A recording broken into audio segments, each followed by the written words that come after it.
Meeting കഴിഞ്ഞിരുന്നാ? ഇല്ല, ഞാൻ അതിൻ്റെ ഇടയ്ക്ക് അനുവാദം ചോദിച്ചിട്ടിറങ്ങി. അയ്യോ, അപ്പോൾ ബുദ്ധിമുട്ടായല്ലേ? എന്ത് ബുദ്ധിമുട്ട്?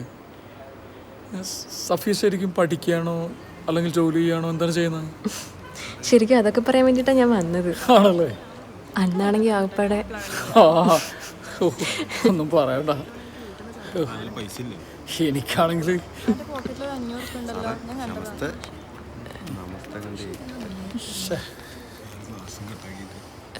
എന്തൊരു പക്ഷേ.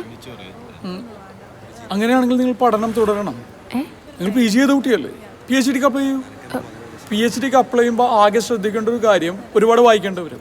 ഒരുപാട് വായിക്കാനുള്ള മനസ്സുണ്ടെങ്കിൽ മാത്രം PhDക്ക് അപ്ലൈ ചെയ്താൽ മതി. അപ്പോൾ കണ്ടതിൽ സന്തോഷം. നിങ്ങൾക്ക് ക്ലാസ് ഇല്ലേ? കഴിഞ്ഞോ?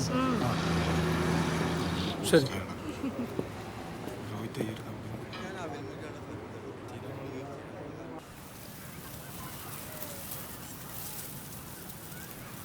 മാഷേ, നിങ്ങൾക്കിപ്പോൾ എന്തോ ഒരു ഇതാവണില്ല. എന്ത്?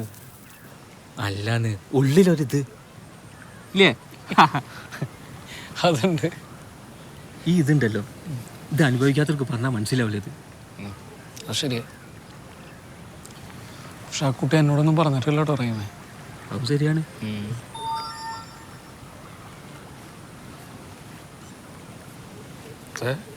ആ കുട്ടിയുടെ മെസ്സേജാ.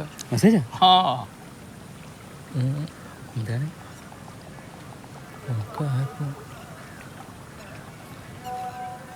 ഒന്നുമില്ലേ?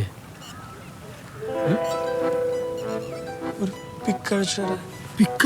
ആ, എന്തിനായിരിക്കും? ചോദിച്ചു നോക്ക്. പിക്കഴിച്ചു ചോദിച്ചു നോക്കാം. ചോദിച്ചു പിക്ക ഇപ്പഴല്ലേ? അതൊക്കെ ഉണ്ട്. അതന്നെ ഞാൻ നേരത്തെ പറഞ്ഞത്. ഇനി എന്ത് നോക്കാനും മാഷെ, അയച്ചു കൊടുക്കേ.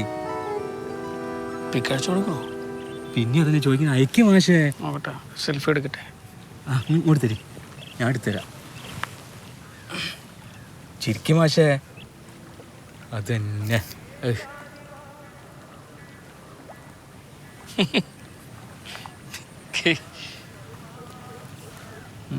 സന്തോഷമായല്ലോ. പക്ഷെ അതൊരു മുസ്ലിം കുട്ടിയല്ലേ അറിയുമേ. എൻ്റെ വീട്ടിലൊന്നും സമ്മതിക്കില്ല, അമ്മയൊക്കെ ആകെ പ്രശ്നം ഉണ്ടാക്കും. എൻ്റെ മാഷെ, മനസ്സിലതുണ്ടെങ്കിൽ പിന്നെ ജാതി മതമൊക്കെ ഒരു ഇതാണോ? ആദ്യമൊക്കെ ഓല എതിർക്കും, പക്ഷെ നമ്മൾ വിട്ടുകൊടുക്കരുത്, നമ്മൾ ഉറച്ചു നിൽക്കണം.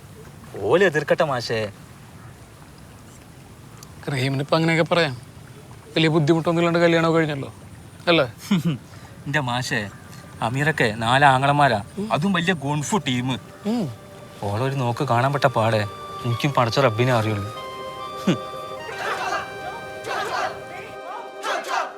അമീറാന്റെ ബാപ്പാക്കരത്തെ അഭ്യാസങ്ങളില്ല, കണ്ണ് കെട്ടി പറന്നടിക്കുന്ന മൂപ്പരൊരു ഐറ്റുണ്ട്. എൻ്റെ മാഷേ, സ്വന്തം മക്കൾക്ക് പോലും അത് ഇതുവരെ പഠിപ്പിച്ചു കൊടുത്തില്ല.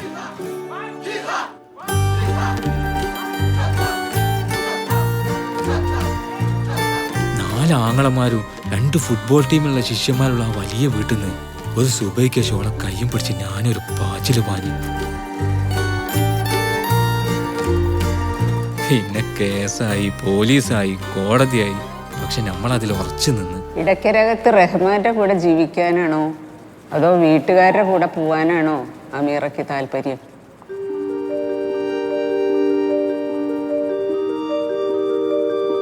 എല്ലാ എതിർപ്പുകളും നമ്മളെ മുന്നിൽ വന്ന് മുട്ടുകുത്തും. അതങ്ങനെ മാഷെ. പക്ഷെ നമ്മൾ വിട്ടുകൊടുക്കരുത്, നമ്മൾ ഉറച്ചു നിൽക്കണം. അവരെ എതിർക്കട്ടെ മാഷെ.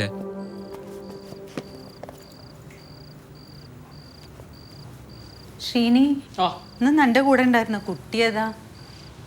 എൻ്റെ സുഹൃത്ത്. അവള് മുസ്ലിമാ? അതെ.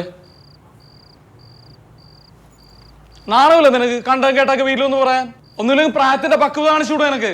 ആ, അതിന് അവനൊന്നും പറഞ്ഞിട്ടില്ല. എന്ത് പറഞ്ഞിട്ടില്ലാന്ന്? നിന്റെ കൂടെ ഒരു കുട്ടിയെ കണ്ടു, അത്രേ പറഞ്ഞിട്ടുള്ളൂ. ആ, കണ്ടു. അതെന്റെ സുഹൃത്ത് മാത്രമല്ല, ഞാൻ സ്നേഹിക്കുന്ന കുട്ടിയാണ്. എനിക്കറിയാം നിങ്ങളൊക്കെ അതിനെ എതിർക്കുന്ന ആളുകളാണ്. അവൾക്കിഷ്ടാണോ നിന്നെ?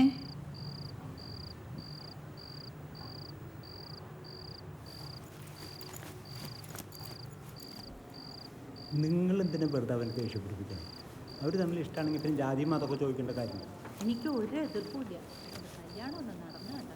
എതിർപ്പില്ല, ഒട്ടും എതിർപ്പില്ല. ഇല്ല, ജാതിയും മതമൊന്നും ഒരു പ്രശ്നമല്ല. എങ്ങനെയെങ്കിലും എൻ്റെ കല്യാണം നടന്ന് കണ്ടാൽ മതി നമ്മ പറഞ്ഞു. അപ്പൊ സന്തോഷമല്ലോ മാഷേ, ഒക്കെ ഓക്കെ ആയില്ലേ? ആ കുട്ടി ഇതുവരെ ഒന്നും പറഞ്ഞിട്ടില്ല റഹീമേ. ചായ വാങ്ങി തന്ന്, ഫോട്ടോ ചോദിച്ച്, വീണ്ടും കാണണമെന്ന് പറഞ്ഞു. ഇതിൽ സംശയിക്കാനൊന്നുമില്ല മാഷേ. ഇല്ല, അതൊന്നും ശരിയാവില്ല. നമുക്ക് എന്തായാലും ആ കുട്ടീനോട് ചോദിക്കണം. ചോദിക്കാല്ലേ? ശരി, ഞാൻ വിളിക്കാം.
ഹലോ. ഗുഡ് മോർണിംഗ് ആ, ഗുഡ് മോർണിംഗ്. മാഷേ. ഇന്ന് എനിക്ക് ഓഫീസിൽ കുറച്ച് തിരക്കുള്ള ദിവസമാണ്, ഇറങ്ങാനും കുറച്ച് വൈകും. അത്യാവശ്യമാണോ? അല്ല, കണ്ടിരുന്നെങ്കിൽ നന്നായിരുന്നു, അത്രേ ഉള്ളൂ. അതെ സഫിയ, ഞാൻ ഇന്ന് നിങ്ങളുടെ ഭാഗത്തേക്ക് വരുന്നുണ്ട്, എൻ്റെ ഒരു സുഹൃത്തിനെ കാണാൻ വേണ്ടിയിട്ട്. അപ്പോൾ വേണമെങ്കിൽ ഞാൻ ഓഫീസിലേക്ക് വരാം. വരി മാഷേ. മാഷിക്ക് ബുദ്ധിമുട്ടായെങ്കിലും വിചാരിച്ച് ഞാൻ അങ്ങോട്ട് പറയാതിരുന്നതാ. ആ, ഞാൻ ലൊക്കേഷൻ വാട്സപ്പ് ചെയ്ത് തരാം. ഓ മതി മതി. ഓക്കെ, ശരി. Thank U.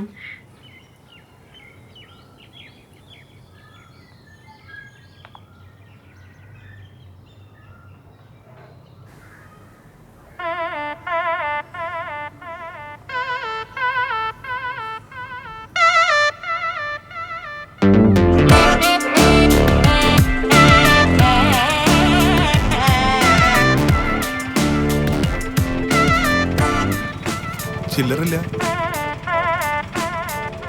വെച്ചോളൂ.